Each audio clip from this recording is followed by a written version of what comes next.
ایک دوست نے اپنے ایک دوسرے دوست سے قرض لیا اور قرض لینے کے بعد جو ٹائم تھا وہ پورا ہو گیا. اب پیسے اس نے نہیں لوٹائے. بڑی کوشش کی اس نے کہ بھائی میری رقم واپس دے دیں, اس نے نہیں دیا. اب وہ یہ کیس لے کر عدالت میں چلا گیا اور جج صاحب سے جا کر اس نے کہا کہ اس نے میرے پیسے دینے اور یہ میری رقم نہیں لوٹا رہا. تو جج صاحب نے کہا کہ تمہارے پاس 30 دن ہیں, ود ان 30 days تم نے اس کے پیسے واپس لوٹانے ہیں ورنہ پھر تمہارے خلاف فیصلہ ہو جائے گا. تو وہ شخص گھر گیا. اب اس نے کیا کیا, اس نے صبح سے لے کر شام تک درود پاک پڑھنا شروع کر دیے. 1 دن 2 دن 3 دن 27 دن ہو گئے. وہ درود پڑھتا رہا اور انتظار کرتا رہا. پیسے تو تھے نہیں, 30ویں دن عدالت میں پیش ہونا تھا. 27 دن گزر گئے, 28ویں رات آ گئی. خواب میں اس کو کسی نے آواز دی کہ گھبراؤ نہیں, تمہارا قرض ادا ہو جائے گا. اگلے دن پھر درود پاک پڑھتا رہا.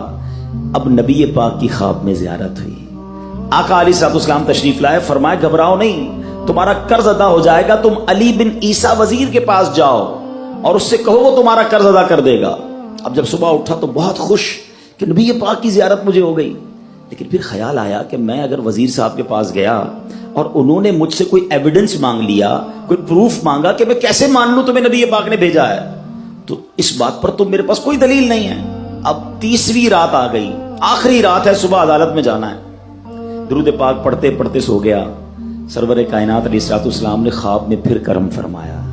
فرمایا علی بن عیسیٰ وزیر کے پاس جاؤ, وہ تمہارا قرض ادا کر دے گا. کہ حضور میں چلا تو جاتا, مگر اگر وہ مجھ سے ہی کوئی پروف مانگتا, کوئی ایویڈنس مانگتا تو میں کیا جواب دیتا. پیارے آقا علیہ الصلوۃ والسلام نے فرمایا کہ ایسا کرو, اسے یہ کہنا کہ آپ کا ایک راز ہے جو آپ جانتے ہیں اور رب جانتا ہے, اور وہ راز یہ ہے کہ آپ روزانہ فجر کے بعد 5000 بار درود پاک پڑھتے ہیں, اور جب تک درود پاک مکمل نہیں ہوتے آپ کسی سے بات نہیں کرتے. اب جب صبح اٹھا تو بہت مطمئن کہ اب تو دلیل بھی آ گئی ہے. پہنچ گیا صبح علی بن عیسیٰ وزیر کے پاس. اس کا دربار لگا ہوا ہے. اس نے پیغام بھجوایا کہ میں علی بن عیسیٰ وزیر صاحب سے اکیلے میں ملنا چاہتا ہوں, پیغام لایا ہوں. درباری نے آ کر پوچھا, وزیر صاحب پوچھ رہے ہیں کس کا پیغام لایا ہو؟ کہا میں نبی پاک علیہ الصلوۃ والسلام کا پیغام لایا. فوراً وزیر صاحب نے بلا لیا. کہا فرمائیے. کہ مجھے میرے آقا علیہ الصلوۃ والسلام نے کہا ہے کہ آپ میرا قرض ادا کر دیں. میں 3000 دینار کا مقروض ہوں. Today is the last day in the court. آج مجھے کورٹ میں پیش ہونا ہے. اگر آج میں نے اپنا قرض ادا نہ کیا تو مجھے جو ہے وہ سزا ہو سکتی ہے. علی بن عیسیٰ کہتا ہے میں بالکل آپ کا قرض تو ادا کر سکتا ہوں, مگر مجھے کیسے پتا چلے, کوئی دلیل ہے, کوئی پروف ہے کہ آپ کو نبی پاک علیہ الصلوۃ والسلام نے بھیجا ہے؟ کہتا ہے ہاں, خالی ہاتھ نہیں آیا, آقا نے دلیل بھی عطا فرمائی ہے. اچھا بتائیے کیا دلیل ہے؟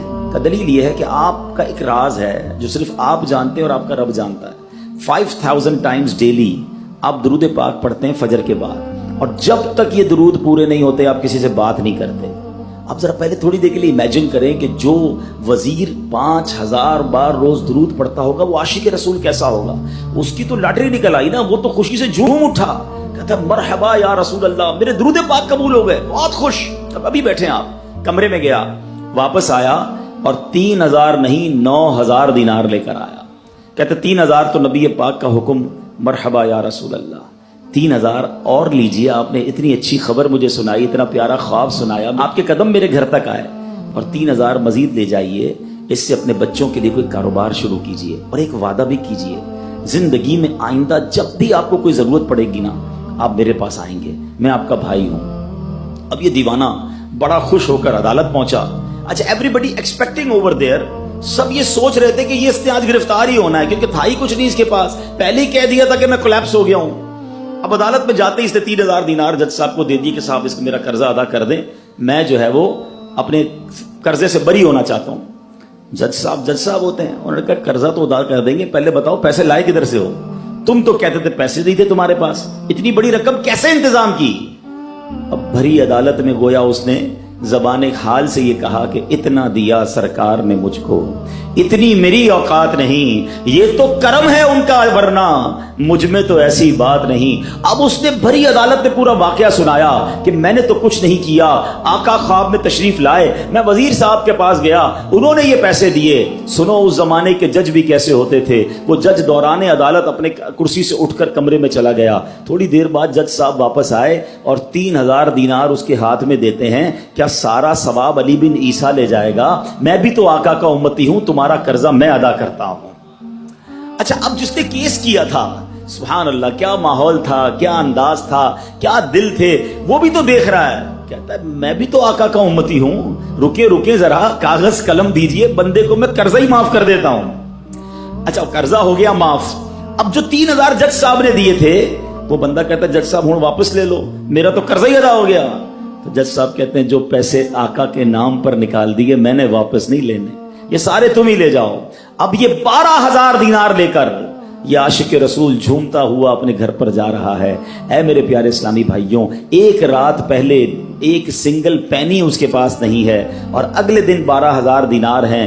درود پاک وہ وظیفہ ہے جو دل سے پڑھا جائے تو سبحان اللہ یہ مصیبتوں کو ٹالنے والا وظیفہ ہے، یہ پریشانیوں کو دور کرنے والا وظیفہ ہے۔ اور یہ میں نہیں کہہ رہا، خود سرور کائنات علیہ الصلوۃ والسلام کی حدیث ہے جس کا مضمون ہے کہ جو پریشانیوں میں ہو، جو مصیبتوں میں ہو، اس کو چاہیے کہ مجھ پر درود پڑھے، کہ درود پریشانیوں کو لے جاتا ہے، مصیبتوں کو لے جاتا ہے۔ ایک شاعر نے کیا خوب لکھا ہے، اور واقعی حق لکھا ہے، ہر درد کی دوا ہے صلی علی محمد، ہر درد کی دوا ہے صلی علی محمد، تعویذ ہر بلا ہے صلی علی محمد۔ تو ہمیں چاہیے، خاص طور پہ ربیع الاول کا مہینہ ہے، کثرت سے درود پاک پڑھیں۔